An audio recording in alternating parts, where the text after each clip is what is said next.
Ang prinsesa at ang ninja ang nagising na kapangyarihan. Wata! Wata wata!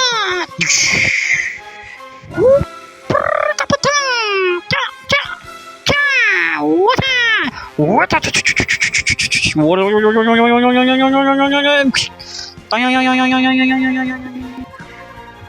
Hoy bakla!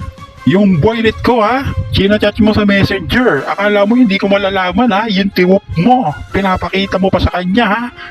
Ahas ka bakla! Hay naku bakla, tiwok pa lang yan nabalitaan mo. Pero yung cleavage ko, antayin mo pag nakita niya. Anong cleavage? Naka-baby bra ka nga lang eh. Tapos cleavage pa, kapal ng mukha mo. Bumaba ka dito ah!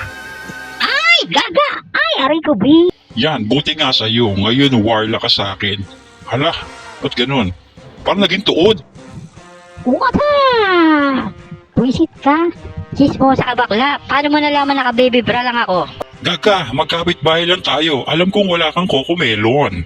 Oo na, pero mahusay ako sa Only Pops. Ngayon, ipapakita ko sa iyo ang kapangyarihan ko sa Only Pops. Etong sa iyo pang 3 hours. Ay, kaloka ka bakla! Bisit! Kakarejuve ko lang. Papatayin kita! Pag nahuli kita, titiwapan kita. Kagaya ng ginagawa ng boyfriend ko sa akin. Ay, ano yun? Ay ko, bakla ka.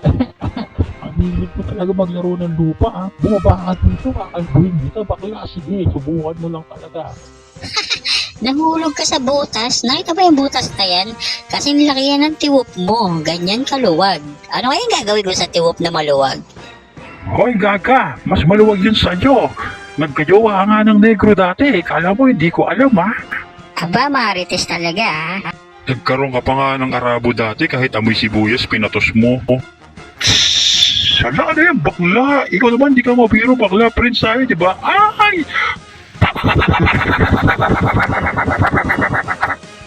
Oh, siguro naman solve ka na. Inunlipops na kita ha. Hindi ka gagawa sa'yo ng boylet mo. Sige, bye.